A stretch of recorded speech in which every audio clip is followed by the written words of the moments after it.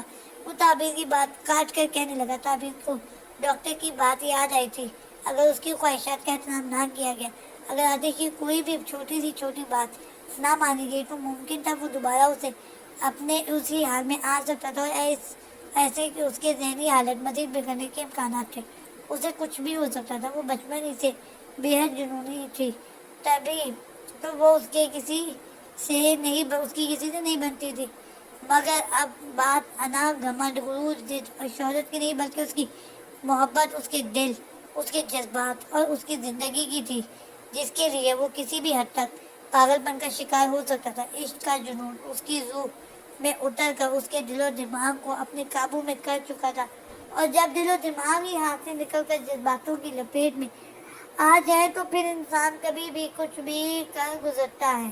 آتش، مجھے کل تک کا وقت دے پلیز، میں نے ایسا کچھ بھی کبھی بھی نہیں سوچا تھا، مجھے یہ سب سمجھنے کے لیے کچھ وقت درکار ہے۔ تعبیر نے کچھ سوچتے ہوئے جواب دیا، جس پر آتش نے سر اس بات میں ہلایا۔ تمہیں جتنا وقت چاہیے لے سکتی ہو، بس یاد ہے زیادہ دیر نہ ہو جائے۔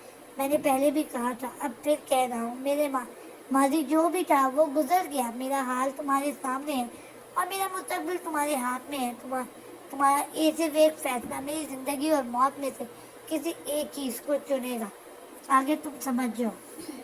اتنی انتہائی سنجیدگی کا مظاہرہ کرتے ہوئے وہاں سے چلا گیا تھا، جبکہ تعبیر اس سوچ میں پڑ چکی تھی کہ اگر وہ اسے نہ ملی یا اسے ٹکرا گئی تو کیا وہ اس کی جان لے لے گا، اسے پھر اپنی جان دے دے گا۔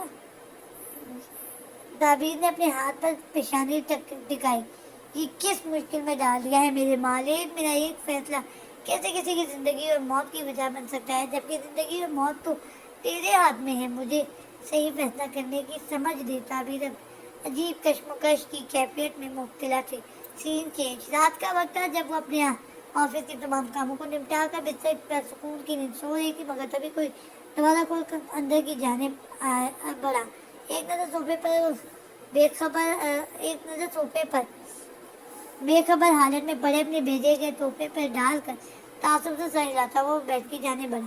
باہر کھڑکی سے آتی چاند کی چاندنی اس اندھیرے کمرے میں سوتی اس خوبصورت لڑکی کے وجود پر پڑ رہی تھی۔ زریز دبے پاؤں اس کے سرہانے آ بیٹھا، مگر وہ اس قدر گہری نیند میں سو چکی تھی کہ اپنے ماتھے پر لمس تک کو محسوس نہ کر سکی۔ وہ اس کی پیشانی کو چومتا ہوا رخساروں پر آ ٹھہرا، مدھم سی چاندنی میں اس ابصرا کا حسین سراپا اسے مزید گستاخیاں کرنے پر اکسا رہا تھا۔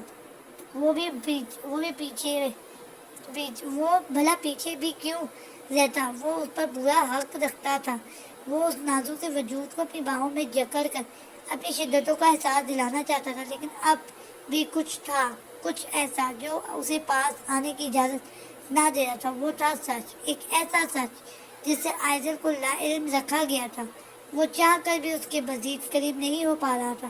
کیا وہ جھک کر اس کے لبوں کو تکنے لگا، اور کتنا انتظار کرنا پڑے گا مجھے تم پر اپنا حق جتانے کے لیے، نہ جانے کب وہ وقت آئے گا جب تم حقیقت جان کر خود میرے قریب سے قریب تک آنے پر رضامند ہو جاؤ گی۔ زریز اپنی شہادت کی انگلی اس کی بند آنکھوں پر پھیرنے لگا۔ وہ دل ہی دل میں اس سے مخاطب بھی تھا جس سے وہ بے خبر تھی۔ بہت رلایا ہے نا تمہیں اس 2 نمبر آدمی نے، مگر اب مزید نہیں، بس کچھ وقت اور، اس کے بعد تمہیں حقیقت میں خود بتاؤں گا۔ جسے تم ناجائز تعلق کہہ رہی تھی وہ ہمیشہ سے جائز تھا اور ہمیشہ جائز ہی رہے گا۔ زریز اس کے بالوں پہ انگلیاں پھیرتے ہوئے اسے نظر بھر کے دیکھنے لگا۔ آئزل اب پہلے سے تھوڑی کمزور ہو چکی تھی۔ وہ چہرہ جس پر ہر وقت غرور، اناٹ، ٹشن واضح دکھائی دیتا تھا، اب وہاں بہت اداسی تھی، مایوسی تھی، دکھوں کا انبار تھا۔ البتہ وہ کسی کے سامنے ظاہر تو نہ کرتی تھی، لیکن وہ آج بھی زریز کے سچے دل سے چاہتی تھی۔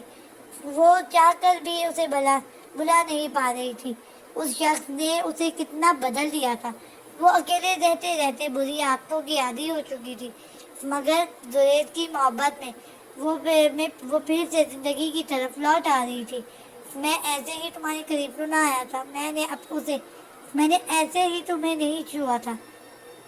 تمہیں چھوا تھا. میرے پاس پورا حق تھا. میرے پاس تمہارے قریب آنے کا اختیار تھا. تم سے ملنے سے پہلے میں نہیں جانتا تھا محبت کیسی ہوتی ہے. مگر ایک مقصد کو پورا کرتے کرتے نہ جانے کب مجھے تم سے اس قدر محبت ہو گئی کچھ پتہ ہی نہ چلا. زہیز نے اس کے جسم کی حرارت کو محسوس کیا تھا. اس کی پیشانی بخار کی شدت میں تپ رہی تھی. زہیز نے ایک نظر برابر پڑے ٹیبل پر موجود سگریٹ کی ڈبی کو دیکھا جن میں سے ساری سگریٹ باہر ٹوٹی پڑی تھی. انہیں جانے روز رات کو کب تک جاگ کر خود پر قابو پانے کی کوششیں کرتی تھی. خود چاہ کر بھی زہیز کی چھڑائی گئی سگریٹ پینے کی عادت کو اپنا نہیں پا رہی تھی. وہ روز رات کو جاگ کر خود سے جنگ کرتی تھی. وہ اپنے اس بند کمرے میں بنا آواز کے نہ جانے کب تک چیخ کر روتی تھی. وہ اندر سے بالکل ختم ہو چکی تھی. زہیز کے ایک مقصد نے اسے کیا سے کیا بنا دیا تھا. زہیز ان سب باتوں سے بے خبر نہ تھا. وہ بھی تو رات بھر اس کے لیے تڑپا تھا. وہ بھی تو اپنے کمرے میں رات کے اندھیرے میں خود سے جنگ کیا کرتا تھا. یہ میرا وعدہ ہے تم سے آج کے بعد سے میں تمہیں کبھی بھی رونے نہیں دوں گا. وہ چاہ کر بھی اس کے بخار کی شدت کو کم نہیں کر سکتا تھا. کیا ہو جاتا اگر وہ جاگ جاتی. وہ ایک آخری نظر اس کی ہر احساس سے آری چہرے پر ڈال کر وہاں سے چلا گیا تھا. شاید وہ اسے اب مزید اس حالت میں نہیں دیکھ سکتا تھا. یقیناً وہ آج کی رات خود سے کوئی اہم فیصلہ کر چکا تھا. سین چینج. نہیں بچاؤ مجھے. سرخ آسمان تھا. زمین خون کی مانند سرخ اور جلتے انگاروں کی مانند گرم تھی. آس پاس لوگوں کی بھگدڑ مچی ہوئی تھی. سب ایک دوسروں کی پرواہ کیے بنا اپنی جان بچانے کے لیے ادھر سے ادھر بھاگ رہے تھے. سنو یہ کیا ہو رہا ہے کوئی بتائے گا. وہ باہر بھاگتے ہوئے کو روک کر پوچھنے کی کوشش کر رہا تھا مگر کوئی اس کی نہیں سن رہا تھا. عاطف نے ایک نظر اطراف میں دیکھا جہاں بڑا سا پہاڑ تھا جہاں سے آگ کا دریا بہہ رہا تھا. وہ پھٹی نظروں سے اس لاوے کو دیکھ رہا تھا جو بہتا ہوا اس کی جانب آ رہا تھا. نہیں دور رہو. بچاؤ کوئی بچاؤ مجھے. وہ اس گرم آگ سے بچنے کے ننگے پاؤں جھلستی ہوئی زمین پر دوڑتا ہوا بہت دور نکل چکا تھا. مگر آگے آ کر اسے کچھ لوگ نظر آئے جو دھیرے دھیرے کنارے پر کھڑے ہو کے نیچے گرتے جا رہے تھے. کون ہے یہ لوگ اور میرے اپنے وہ سب کہاں ہیں.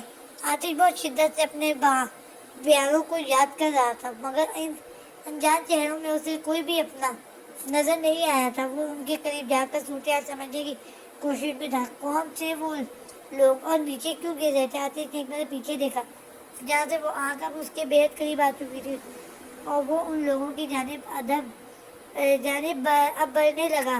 وہاں سے سب چیخ کر رو رہے تھے تڑپ رہے تھے. عاطف اس آگ سے بچنے کے لیے جیسے ہی کنارے پر آیا اس کی نظر نیچے آگ کے اٹھتے شعلوں پر گئی. وہ حیرانگی اور خوف سے اس آگ کے سمندر کو دیکھ رہا تھا جہاں سب لوگ وقفے سے گرتے جا رہے تھے. وہ چاہ کر بھی اپنا بچاؤ نہیں کر پایا. ایک طرف بہتا ہوا آگ کا لاوا اس کی طرف بڑھ رہا تھا. دوسری طرف آگ کا ٹھاٹھے مارتا ہوا سمندر. وہ اپنا بچاؤ نہ کر سکا اور پیچھے سے آتی آگ اسے اپنی لپیٹ میں لے کر آگ کے سمندر میں دبو چکی تھی. جاری ہے.